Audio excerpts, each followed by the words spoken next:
call a entrepreneurial CEO. So most companies, I'm the guy that comes in, piss and vinegar, starts the company, and gets into a certain critical mass. Professional investors come in, get rid of me, hire the professional tenured CEO, and then grow and scale the company.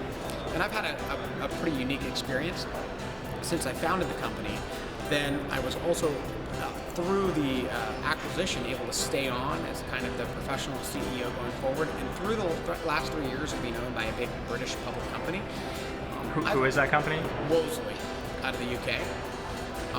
It's been a huge education for me, and I've learned more and more and more about that transitional role between entrepreneur and professional CEO. And I probably am still more on the entrepreneurial side than I am on the professional CEO side. But I think for my next ventures and other things that I start going forward, I'll be able to leverage some of that so I don't make some of the more bush league mistakes that I made earlier on.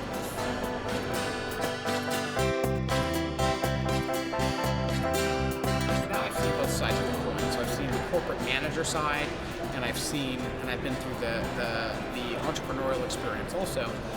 What's great about an entrepreneur is that an entrepreneur will continue to, when everybody else says something's not possible or can't be done, the entrepreneur sees past that, and their vision allows them, vision or ignorance, one of the two, kind of a combination of both, allows them to see past all of the common objections of why what you're working on won't work.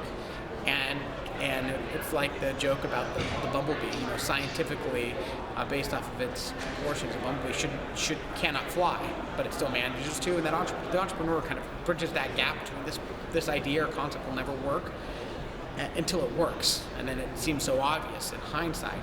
So, I think that having that zeal and having that focus is kind of core for any entrepreneur. Some of the things that I think I've learned over the last number of years being an entrepreneurial CEO is the importance of structure, the importance of giving people very, very clear direction. A lot of people that work for you when you're an entrepreneur won't be entrepreneurial.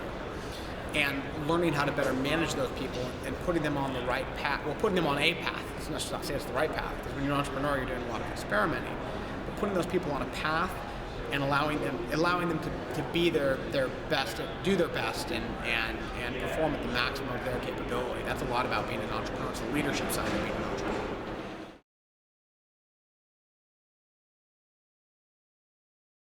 In starting a company, and when you're first getting started, I think one of the most challenging things is figuring out who kind of the key members of your staff are, and that's a real make or break proposition, because usually resources are sparse, and you're going to be heavily dependent on these people.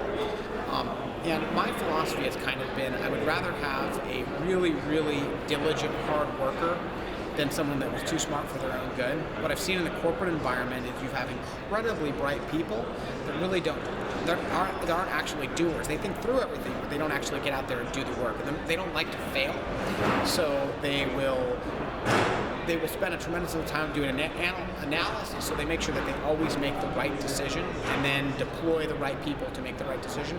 I think for a very early stage company, you need a lot of doers. You need a lot of scrappy doers that are willing to experiment and fail. Screw it, let's try it, and if it doesn't work, we're going to continue to try something else. So it's, you obviously need to have high IQ, smart people involved, but people that are very, very scrappy, people that are executors, people that don't mind getting their hands dirty and actually doing work, as opposed to planning, strategizing, and then passing the work on to other people. That's been my experience. So what would be a question or two that you would ask somebody in a job interview to figure out whether they're doers or thinkers?